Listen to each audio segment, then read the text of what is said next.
रोहिणी के जाने के बाद विद्युत अपने कमरे में चला गया क्योंकि वो इन सब चीजों से काफी ज्यादा अपसेट था। रात गहरी हुई, विद्युत काफी थक चुका था। उसने अपने कपड़े बदले और बिस्तर पर लेट गया। बेड पर लेटते ही वो गहरी नींद में चला गया। धीरे धीरे रात गहरी होती जा रही थी। बचाओ विद्युत, बचाओ, मैं तुम्हारा दादा हूँ, बचाओ विद्युत। उसने सपने में देखा कि एक तहखाने में उसके दादाजी जंजीरों से बंधे हुए थे। तभी अचानक उसकी आंख खुल गई। वो पसीने से लगभग पूरा भीग चुका था। उसे लग रहा था जैसे वो उस जगह से लौट कर आया हो।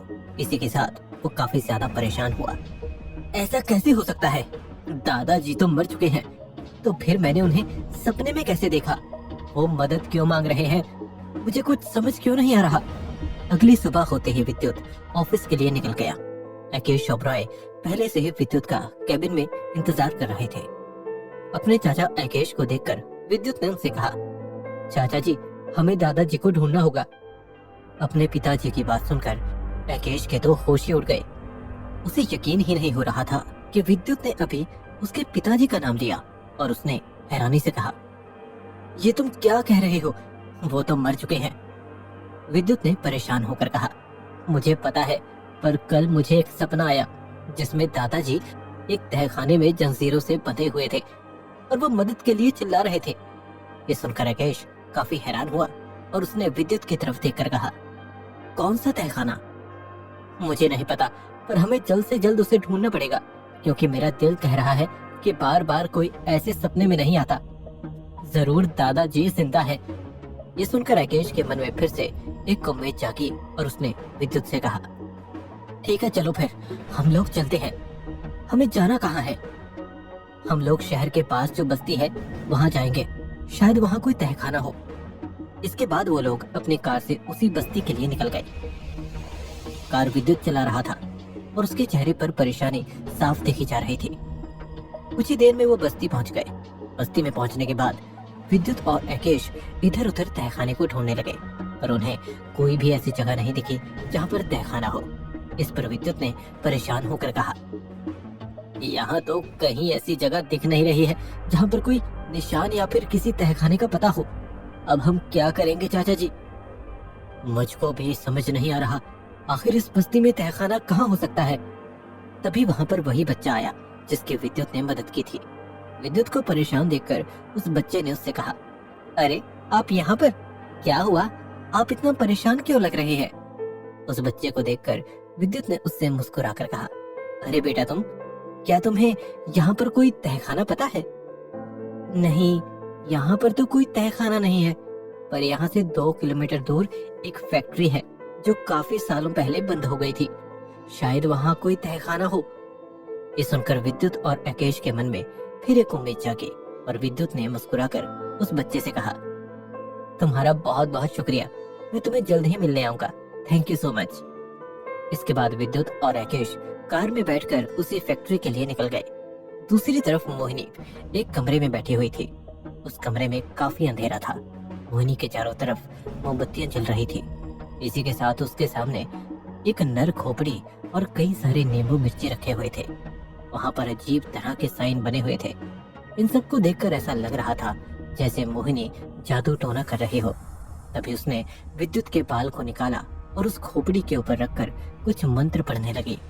पर अचानक से उसका ध्यान टूटा, जिससे मोहिनी परेशान हो गई। ये क्या हो रहा है? मैं पता क्यों नहीं लगा पा रही हूँ कि आखिर विद्युत इतना क्यों बदल गया। क्या है उसकी आत्मा का रहस्य? मोहिनी ने फिर से अपनी आंखें बंद की और फिर से कुछ मंत्र पढ़कर ध्यान करने लगी। पर अचानक विद्युत के ताबीज पर उसकी नजर गई और उसका ध्यान फिर से टूट गया। लगता है जब तक लॉकेट है तब तक मैं विद्युत की असलियत पता नहीं कर सकती। पर कोई बात नहीं, वैसे भी मैंने उसकी फैक्ट्री को बर्बाद तो कर ही दिया है और यही मेरे लिए काफी है। इसके बाद मोहिनी वहाँ से उठी और कमरे से बाहर निकल गई। दूसरी तरफ ईशा आराम से अपने फ्रेंड्स के साथ घूमने के लिए मॉल में आई थी।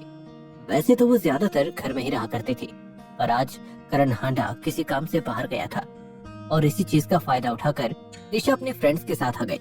पर तभी उसने सोचा कि वो विद्युत को भी यहाँ बुला ले और यही सोचकर उसने विद्युत को कॉल किया, पर विद्युत ने फोन काट दिया। जिसे देखकर ईशा काफी परेशान हुई। अरे वो ऐसा तो कभी नहीं करता, उसने मेरा फोन काट दिया, कहीं वो किसी मुसीबत में तो नहीं। उसे इस तरह परेशान देखकर उसके फ्रेंड जूही ने कहा, क्या हुआ ईशा, तुम इतनी परेशान क्यों लग रही हो? कुछ नहीं, बस ऐसे ही। अच्छा तो मैं घर जाती हूँ। इसके बाद ईशा वहाँ से बिना कुछ कहे चली गई, जिससे जूही को काफी अजीब लगा। अरे इसे क्या हो गया, ये इस तरह से यहाँ से क्यों चली गई? अभी तो काफी खुश थी। पता नहीं ईशा के दिमाग में क्या क्या चलता रहता है। इसके बाद जूही भी वहाँ से चली गई। वहीं मनारा अपने घर में आराम से बैठी हुई थी। तभी उसके पास एक कॉल आया, जिसे देखकर वो काफी परेशान हुई और चिल्लाकर बोली, ये कैसे हो सकता है? विद्युत को पता कैसे लगा दादाजी के बारे में? मैं उसे उन तक नहीं पहुंचने दूंगी। इसके बाद उसने दूसरा कॉल किया और दादाजी की जगह बदलने के लिए कहा, पर तभी वहाँ पर किशोर किसी सिलसिले में उससे मिलने आया था। पर जब उसने मनारा को बात करते सुना तो वो उसके कमरे के बाहर ही रुक गया। मनारा किसी से दादाजी के ठिकाने को बदलने के लिए कह रही थी। ये सुनकर किशोर काफी हैरान हुआ। अरे ये तो विद्युत के दादाजी के बारे में बात कर रही है, पर मैंने सुना था कि वो मर गए, तो फिर इस बारे में विद्युत को बताना चाहिए। ये कहकर उसने अपनी जेब से फोन निकाला और विद्युत को फोन मिलाया। विद्युत कार चला रहा था। जब उसने किशोर का कॉल देखा तो वो काफी हैरान हुआ। किशोर इस समय फोन क्यों कर रहा है? उसने तो मुझे आज से पहले कभी कॉल नहीं किया। विद्युत ने फोन उठाया। क्यों फोन किया है तुमने मुझे? मुझे आपको आपके दादाजी के बारे में बताना है। ये सुनकर विद्युत बहुत ही हैरान हुआ कि आखिर किशोर को दादाजी के बारे में कैसे पता था, और उसने हैरानी से कहा, क्या दादाजी के बारे में? हाँ, उन्हें मनारा ने दूसरी जगह पर शिफ्ट कर दिया है। उसने अपने घर से दूर थोड़ी ही दूरी पर बने खंडर में कैद किया है। ये सुनकर विद्युत बहुत ही खुश हुआ। उसे ऐसा लग रहा था कि जैसे वो अभी जाए और किशोर को गले लगा ले। इस पर उसने किशोर से खुश होकर कहा, thank you so much friend, आज तुमने मेरी बहुत मदद की। मैं तुम्हारा एहसान कभी नहीं भूलूंगा। Thank you so much friend. विद्युत के ऐसा कहते ही किशोर को विजय की याद आ गई, जिससे उसकी आंखों में आंसू आ गए, क्योंकि जब विजय खुश हुआ करता था तो वो इसी तरह किशोर से कहा करता था। इसके बाद विद्युत ने फोन काट दिया। वहीं किशोर बिना मिले मनारा से चुपचाप वहां से चला गया और उसने वो शहर छोड़ दिया, क्योंकि अब वो नहीं चाहता था कि मनारा उसका पता लगा सके। विद्युत के चेहरे पर खुशी देखकर राकेश ने हैरानी से कहा, क्या हुआ, तुम इतने खुश क्यों हो? क्योंकि दादाजी का पता लग गया है। आप घर जाइए, मैं दादाजी को लेकर आता हूँ। इसके बाद विद्युत ने राकेश को कार से उतार दिया और वो अपने दादाजी को लेने के लिए चला गया। राकेश अब सुनसान सड़क पर खड़ा था। उसने अपने ड्राइवर को फोन किया और उसका इंतजार करने लगा। दूसरी तरफ करण हांडा अपने ऑफिस में बैठा हुआ था और वो विद्युत और उसके चाचा राकेश को अपने रास्ते से हटाना चाहता था, क्योंकि करण को पता था जब तक राकेश विद्युत के साथ है वो हार नहीं मानने वाला। इसीलिए उसने एक फोन किया। सुनो, मैं तुम्हारे घर मिलने आ रहा हूँ। इसके बाद वो अपनी कार से किसी से मिलने के लिए निकल गया। कुछ ही देर में वो मनारा के घर पहुंच गया। मनारा करण का ही इंतजार कर रही थी। जब करण को देखा तो उसने हाथ मिलाया और उसे अपने घर के हॉल में ले आई। दोनों सोफे पर बैठ गए। इस पर करण ने परेशान होकर मनारा की तरफ देखकर कहा, हमें इस विद्युत और राकेश का कुछ करना होगा, वरना हम लोग जीती जिताई बाजी हार जाएंगे। तुम ठीक कह रहे हो करण, मुझे भी ऐसा ही लग रहा है, पर सबसे पहले हमें राकेश चाचा को अपने रास्ते से हटाना पड़ेगा, क्योंकि जब तक वो विद्युत के साथ है हम विद्युत का कुछ नहीं बिगाड़ सकते। करण ने परेशान होकर कहा, कह तो ठीक रही हो, पर हम उसे किस तरह हटा सकते हैं? इस पर मन्नारा ने मुस्कुराकर कहा, क्यों हटा क्यों नहीं सकते? आजकल बहुत सारी सड़क दुर्घटनाएं होती हैं, अगर उनका भी एक्सीडेंट हो जाए तो? तुम्हें लगता है ये इतना आसान है? क्योंकि विद्युत हर समय अपनी फैमिली पर नजर रखे हुए है। मनारा करण हांडा की तरफ मुस्कुराकर बोली, मुझे पता है, पर तुम्हें ये नहीं पता कि विद्युत इतना भी होशियार नहीं जितना मैं हूँ।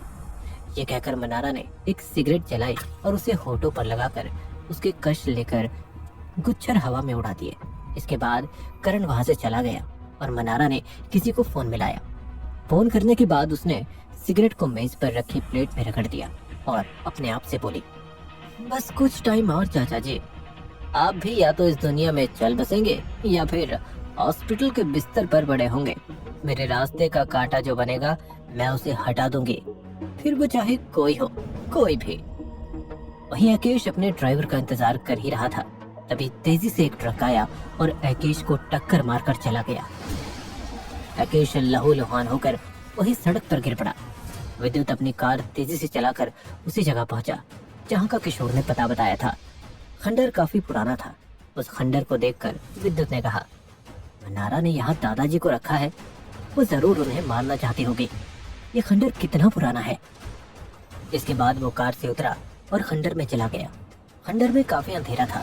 इसी के साथ उसे कुछ भी समझ में नहीं आ रहा था, क्योंकि रास्ते एक दूसरे से मिले हुए थे। अरे यहाँ तो मुझे कहीं दादाजी नजर नहीं आ रहे, कहीं किशोर ने गलत तो नहीं सुना। वहीं दूसरी तरफ दादाजी ने विद्युत को देख लिया, जो एक कुर्सी से बंधे हुए थे। वो विद्युत को आवाज मार रहे थे, पर उनके गले से आवाज नहीं निकल रही थी। वहीं विद्युत इधर उधर ढूंढ रहा था। काफी देर ढूंढने के बाद उसने परेशान होकर कहा, लगता है यहाँ दादाजी नहीं है, मुझे चलना चाहिए। ये कहकर वो खंडर से बाहर निकलने लगा। तभी बहुत कोशिश के बाद दादाजी की खोई हुई आवाज आ गई, विद्युत, मैं यहाँ हूँ। जैसे ही विद्युत ने आवाज सुनी वो हैरान रह गया, क्योंकि ये आवाज तो वही सपने वाली थी। वो भागकर उसके तरफ गया जिस तरफ से आवाज आ रही थी, तो उसने देखा एक कुर्सी से उसके दादाजी बंधे थे। अपने दादाजी को देखकर विद्युत बहुत खुश हुआ और उसने जल्दी से अपने दादाजी को छुड़ाया। दादाजी, आप जिंदा हैं? आपको नहीं पता मैं कितना खुश हूँ आपको पाकर। पर आप यहाँ कैसे?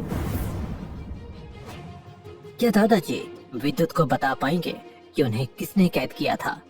और आखिर अब आकेश का क्या होगा? क्या यहाँ से पर्दाफाश हो जाएगा मनारा का? जानने के लिए सुनिए किंग बाय चांस का अगला एपिसोड।